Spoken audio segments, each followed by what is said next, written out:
প্রিয় ছাত্রছাত্রী, এখন আমরা আলোচনা করব ভারতীয় সংবিধান রচনা এবং তার দর্শন। এটি একাদশ শ্রেণীর রাষ্ট্রবিজ্ঞানের পঞ্চম অধ্যায়, কিন্তু এই অধ্যায়টির প্রশ্নগুলো আলোচনা করার আগে 6 অধ্যায়ের 5টি প্রশ্ন বাদ পড়েছে। এই 6 অধ্যায়ের 5টি প্রশ্ন বলে তারপরে আমরা এই অধ্যায়টি আলোচনা করব। কেমন? ভারতীয় নির্বাচন ব্যবস্থার নোটা বলতে বোঝায়, উত্তর হচ্ছে ডি নম্বর অপশন, কোনো দলকে না দিয়ে নির্দিষ্ট বোতাম টিপে নিজের অবস্থান স্পষ্ট করা। পরের প্রশ্ন, ভারতের নির্বাচন সংক্রান্ত বিরোধ মীমাংসা কে করে? উত্তর হচ্ছে সি নম্বর অপশন, বিচার বিভাগ। পরের প্রশ্ন, ভারতের সংবিধানের কত নম্বর ধারায় সর্বজনীন প্রাপ্তবয়স্কের ভোটাধিকারের ভিত্তিতে লোকসভা ও রাজ্যসভার নির্বাচন অনুষ্ঠানের কথা বলা হয়েছে? উত্তর হচ্ছে বি নম্বর অপশন, 326 নং ধারায়। ভারতীয় সংবিধানের নির্দেশমূলক নীতি সমূহ গৃহীত হয়েছে কোন দেশের সংবিধান থেকে? উত্তর হচ্ছে ডি নম্বর অপশন, আয়ারল্যান্ডের সংবিধান থেকে। পরের প্রশ্ন, বিধানসভা ও লোকসভা নির্বাচনে প্রার্থীদের বয়স কমপক্ষে কত হওয়া উচিত? উত্তর হচ্ছে এ নম্বর অপশন, 25 বছর। এই ছিল 6 অধ্যায়ের 5টি প্রশ্ন। এবারে আমরা এই অধ্যায়টি নিয়ে আলোচনা করব। এই অধ্যায়ের যে সমস্ত প্রশ্ন গুরুত্বপূর্ণ এই 5 অধ্যায়ের, এখান থেকে তোমাদের 8 নম্বরের প্রশ্ন হবে, অর্থাৎ 8টি প্রশ্ন হবে। এখন এই চ্যাপ্টারের যে গুরুত্বপূর্ণ প্রশ্ন এবং পরীক্ষায় আসার মতো প্রশ্ন, সেগুলো নিয়ে কথা হবে। কেমন? এই অধ্যায়ের প্রথম প্রশ্ন, ভারতীয় সংবিধান রচনা করেছেন? উত্তর হচ্ছে গণপরিষদ। পরের প্রশ্ন, সংবিধান প্রণয়নের ধারণাটি প্রথম প্রণয়ন করেন? ডি নম্বর অপশন, মানবেন্দ্র নাথ রায়। পরের প্রশ্ন, গণপরিষদের প্রকৃত অর্থ কী? উত্তর সি নম্বর, জনগণের প্রতিনিধিত্বমূলক সংস্থা যা সংবিধান রচনা করে। পরের প্রশ্ন, স্বাধীন ভারতে নতুন সংবিধানের উৎস? সি নম্বর অপশন, 1935 সালের ভারত শাসন আইন। পরের প্রশ্ন, গণপরিষদের সাংবিধানিক পরামর্শদাতা ছিলেন? C number option, BN. রাও।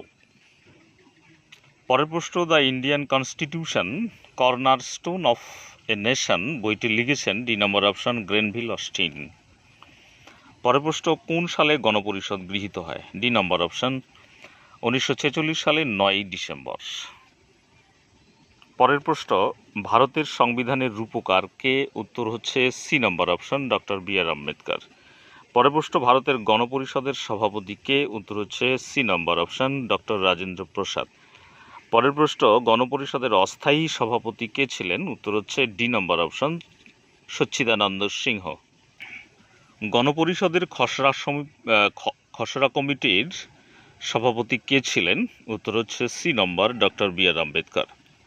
ডক্টর রাজেন্দ্র প্রসাদ কাকে ভারতীয় সংবিধানের জনক বলে আখ্যা দিয়েছেন? Doctor B R. আম্বেদকরকে। C number option. পরের প্রশ্ন, গণপরিষদের প্রথম অধিবেশন বসে? বি নম্বর অপশন, 1946 সালের 9 ডিসেম্বর। পরের প্রশ্ন, গণপরিষদের সর্বশেষ অধিবেশনটি বসে? সি নম্বর অপশন, 1950 সালের 24 জানুয়ারি। পরের প্রশ্ন, গণপরিষদের প্রধান কাজ কি? উত্তর হচ্ছে সি নম্বর অপশন, ভারতীয় সংবিধান রচনা করা। পরের প্রশ্ন, গণপরিষদকে ড্রিফটিং কমিটি বলেছেন নাজিরুদ্দিন আহমেদ। কেন বলেছেন? ডি নম্বর উত্তর হবে, নিজের গৃহীত সিদ্ধান্তকে অনবরত পরিবর্তন করত। পরের প্রশ্ন, এনসিআরডব্লিউসি এর উদ্দেশ্য কি? ডি নম্বর অপশন, সংবিধানের সার্বিক পর্যালোচনা ও প্রয়োজনীয় সুপারিশ করা। পরের প্রশ্ন, গণপরিষদ কর্তৃক সংবিধানের লক্ষ্য ছিল প্রায় সবটাই রাজনৈতিক ও তার সামাজিক অবস্থা অথবা অর্থনৈতিক লক্ষ্য বলে আদৌ কোনো কিছু ছিল না, এটি বলেছেন এ নম্বর অপশন, কে.টি. শাহ। পরের প্রশ্ন, ভারতের সংবিধান কার দ্বারা গৃহীত হয়েছিল? উত্তর হচ্ছে গণপরিষদ। পরের প্রশ্ন, গণপরিষদ কর্তৃক ভারতের সংবিধান কবে গৃহীত হয়েছিল? উত্তর হচ্ছে বি নম্বর অপশন, 1949 খ্রিস্টাব্দের 26 নভেম্বর। বি নম্বর অপশন, 1949 49 খ্রিস্টাব্দের 26শে নভেম্বর। পরের প্রশ্ন, ভারতের সংবিধান কার্যকরী হয় 1950, বি নম্বর অপশন 1950 খ্রিস্টাব্দের 26শে জানুয়ারি। পরের প্রশ্ন, ভারতের সংবিধান প্রারম্ভে প্রস্তাবনা যুক্ত করা হয়েছে কারণ প্রস্তাবনায়, এ নম্বর অপশন অ্যান্সার হবে সংবিধানের দর্পণ, এ নম্বর অপশন সংবিধানের দর্পণ। পরের প্রশ্ন, ভারতের সংবিধানের প্রস্তাবনার খসড়াটি রচনা করেন, উত্তর হচ্ছে এ নাম্বার নেহেরু। পরের প্রশ্ন, ভারতীয় সংবিধানের 42তম সংশোধন প্রস্তাবনায় সংযোজিত দুটি গুরুত্বপূর্ণ শব্দ হল, ডি নাম্বার অপশন সমাজতন্ত্র, ধর্মনিরপেক্ষ। পরের প্রশ্ন, ভারতীয় সংবিধানের প্রস্তাবনায় ধর্মনিরপেক্ষ শব্দটি যুক্ত হয়েছিল, সি নম্বর অপশন 42তম সংশোধনে।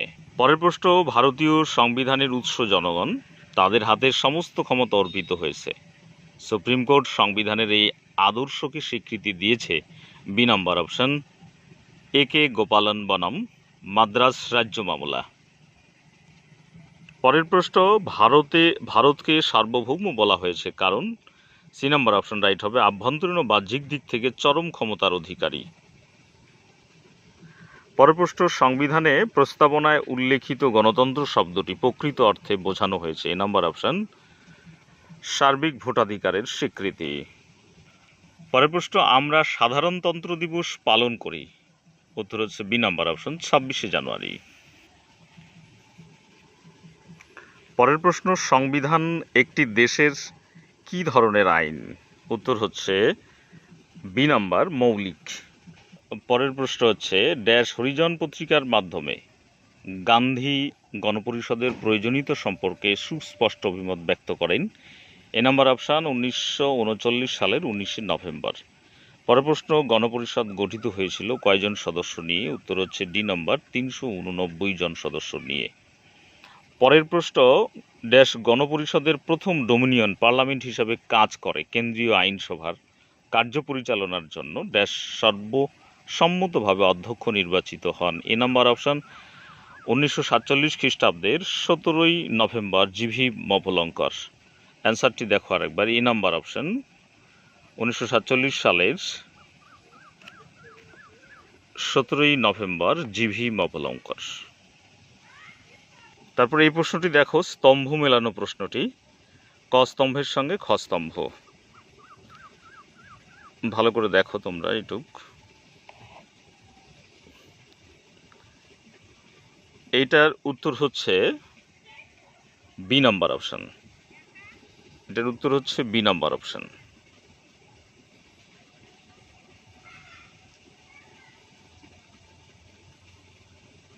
এই অধ্যায়ের এই কয়টি প্রশ্ন পড়লে তোমরা এখান থেকে 8টি প্রশ্ন অবশ্যই কমন পাবে। কেমন?